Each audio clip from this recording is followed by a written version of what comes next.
Hello दोस्तों, ABC coaching YouTube channel में आपका स्वागत है। इस वीडियो में कक्षा 10वीं गणित का फर्स्ट चैप्टर वास्तविक संख्या का कुछ उदाहरण देखने वाले हैं। उसके बाद आपका प्रश्नावली 1.2 स्टार्ट करेंगे। तो सबसे पहले उदाहरण देख लेते हैं जो कि काफी इंपॉर्टेंट है, तो वीडियो का आप अंत तक देखिएगा। वीडियो को लाइक और अपने दोस्तों के साथ शेयर भी जरूर कीजिएगा। तो आप स्क्रीन पर भी क्वेश्चन देख सकते हैं। यहाँ पे क्वेश्चन दिया हुआ है, उदाहरण है, कहता है कि संख्याओं 4n पर विचार कीजिए जहां n एक प्राकृतिक संख्या है। जांच कीजिए कि क्या n का कोई ऐसा मान है जिसके लिए 4n अंक शून्य पर समाप्त होगा। तो यहाँ पे थोड़ा सा ध्यान दीजिएगा, क्वेश्चन है आपका उदाहरण से है, ठीक है। आप थोड़ा सा ध्यान दीजिएगा, उदाहरण से आपका क्वेश्चन दिया हुआ है, आपको घबराने की जरूरत नहीं है, बहुत इजी तरीके से आपको बताएंगे। तो यहाँ पे ध्यान देना है कि 4n पर विचार करना है, ठीक है। तो यहाँ पे देखिए 4n आपको लिख देना है, 4n आपको लिख देना है। ये जो n है, सॉरी ये n जो है वो आपका पावर में है। तो आपको यहाँ पे देखिए, आप इसको कर सकते हैं।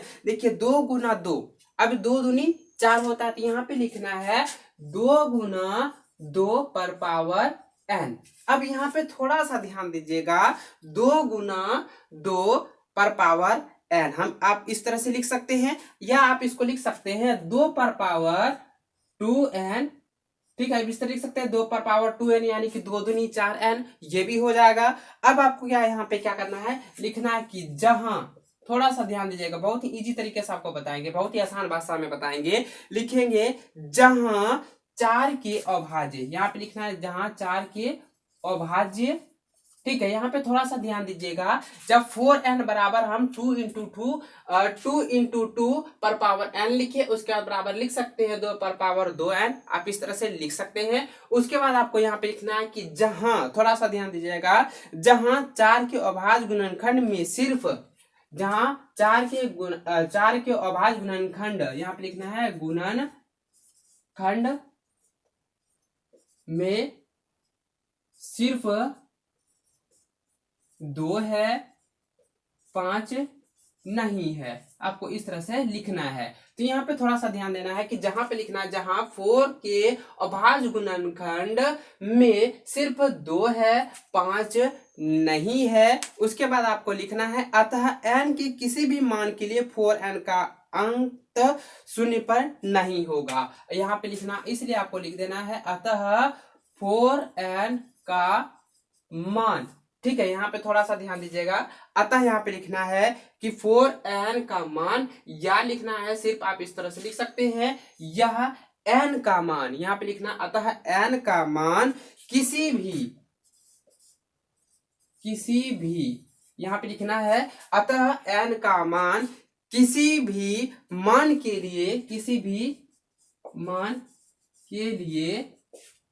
4n का मान, यहाँ पे पावर में देना है 4n का मान 0 पर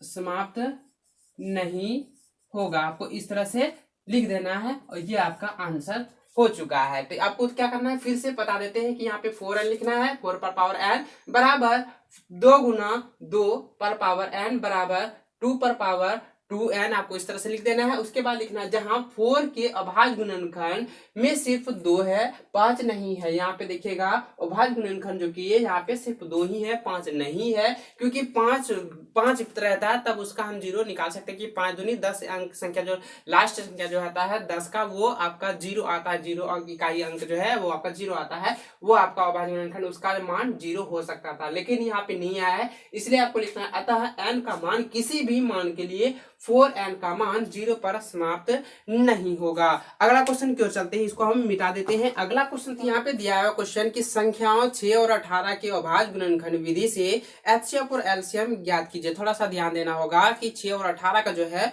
वो आपका अभाज्य गुणनखंड विधि से कह रहा है, थोड़ा सा ध्यान देना होगा। आप स्क्रीन पर देख सकते हैं कि आपका क्वेश्चन दिया हुआ है कि संख्याओं 6 और 18 के अभाज्य गुणनखंड विधि से एचसीएफ और एलसीएम ज्ञात कीजिए। तो यहाँ पे सबसे पहले 6 का अभाज्य गुणनखंड विधि से ज्ञात करना है। 6 का अभाज्य गुणनखंड करते हैं तो 2 गुना 3 होता है, यहाँ पे 2 पर पावर 1 कर सकते हैं, 3 पर पावर एक हम कर सकते हैं। और जब 18 का निकालते हैं 2 गुना 3 करते हैं तो यहाँ पे होता है 2 पर पावर 1 गुना 3 पर पावर क्या हो जाता है 2 हो जाता है। अब आपको यहाँ पे निकालना HCF यानी कि हाईएस्ट कॉमन फैक्टर।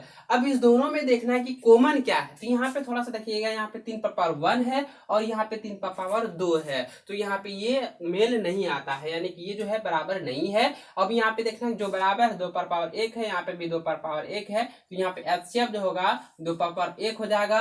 और आपका यहाँ पे निकालेंगे अब एलसीएम। अब एलसीएम भी कहता है, तो एलसीएम जो होता है लोवेस्ट कॉमन मल्टीप्लाई होता है। तो यहाँ पे आपको क्या करना है, जो संख्या है ना, इस दोनों में देखना है कि जो कॉमन मिल रहा है उसको और उसका लोवेस्ट कॉमन जो मल्टीप्लाई है उसको आपको कर देना है। यहाँ पे देखना है कि 2 पर पावर 1 है, तो यहाँ पे 2 पर पावर 1 कर देना है। और इस दोनों में देखना है कि 3 पर पावर यहाँ पे 1 है 6 का, और 18 में है 3 पर पावर का स्क्वायर, तो आपका जो बड़ी संख्या उसको लिख लेना है 3 पर पावर स्क्वायर। अब इसको कर देना है, ये आपका आंसर हो चुका है। ठीक है, आपको समझ में आ गया होगा ये किस तरह से आपको बनाना है, जो आपका उदाहरण में है। आपको इस तरह से क्वेश्चन भी बहुत बार पूछा जा सकता है।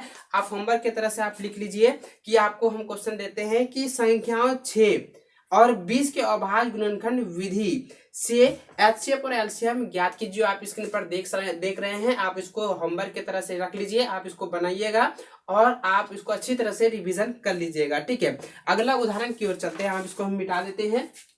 अगला उदाहरण काफी इंपॉर्टेंट है, बहुत ही इंपॉर्टेंट है, आप इसको अच्छी तरह से समझिएगा। अगला उदाहरण आपका यहाँ पे कह रहा है, देखिएगा थोड़ा सा समझिएगा, कहता है कि अभाज्य गुणनखंड विधि द्वारा 96 और 404 का HCF ज्ञात कीजिए और फिर इनका LCM ज्ञात कीजिए। यानी कि कहता है HCF ज्ञात कीजिए और इनका फिर LCM ज्ञात कीजिए। तो उसी तरह करना है। देखिएगा 96 और 404 का अभाज्य गुणनखंड आपको ज्ञात करना है। तो सबसे पहले लिखेंगे 96 का, तो 96 का हम लिख सकते हैं 2 का 5 बार। ठीक है, 2 गुना 2 गुना 2 गुना 2 गुना 2 गुना 3। अब इसको कर सकते हैं, यहाँ पे देखिए आपको यहाँ पे 2 दूनी 4, 2 दूनी 8, 8 दूनी 16, 16 दूनी 32, 32 तिया 96। अब ये हो गया। अब आपको 404 का निकालना है। अब आपको 404 का निकालना, तो 404 का निकालेंगे तो 2 दूनी 4 गुना 101, इस तरह से कर सकते हैं, यानी कि 2 गुना 101। तो आप देखिएगा इसको जो है अभाज्य गुणनखंड विधि के रूप में ज्ञात करना है। तो यहाँ पे देखिएगा 2 जो है 5 है, 2 पर पावर 5 लिखना है और गुना 3 लिख देना है। अब यहाँ पे क्या है, 2 पर पावर स्क्वायर गुना करना है 101 लिख देना है। ठीक है, आपको इस तरह से लिख देना है। उसके बाद आपको क्या करना है, कहता है कि दोनों का यहाँ पे देखिएगा अभाज्य गुणनखंड विधि द्वारा 96 और 404 का HCF ज्ञात कीजिए और फिर LCM भी ज्ञात कीजिए। आपको LCM भी ज्ञात करने के लिए कह रहा है। तो यहाँ पे थोड़ा सा समझिएगा, यहाँ पे इसका HCF ज्ञात कीजिएगा। ठीक है, HCF तो यहाँ पे लिखेंगे, इसलिए HCF बराबर इस दोनों में यहाँ पे देखना कि क्या क्या क्या मिल रहा है। तो देखिए यहाँ पे जो इधर देखिएगा, इसमें छोड़ दीजिए, ये वाला यहाँ पे देखना है, ये 2 और ये दोनों आपस में मिल रहा है। तो यहाँ पे लिखेंगे 2 गुना 2 बराबर कितना हो गया, ये आपका HCF जो है 4 निकल चुका है। अब आपको क्या निकालना है, LCM ज्ञात करना है। एलसीएम ज्ञात करना है। तो एलसीएम जो है आपको सूत्र बता देते हैं कि एलसीएम जो संख्या का एलसीएम ज्ञात करना है, उस संख्याओं का गुणन बट्टा HCF आपको कर देना, उसके बाद आंसर आपको क्लियर हो जाएगा। ठीक है, तो यहाँ पे लिखना है एलसीएम 96 और 404 का ही निकालना है। तो यहाँ पे लिखेंगे एलसीएम 96 और 404, तो यहाँ पे बराबर देंगे 96 गुना 404 बटा हो जाएगा जो आपका HCF है। ठीक है, HCF कितना 96 और 404 का जो HCF था उसको आपको लिख देना है। तो यह 96 गुना 404 करते हैं, तो आप इसको अच्छी तरह से कर लीजिएगा।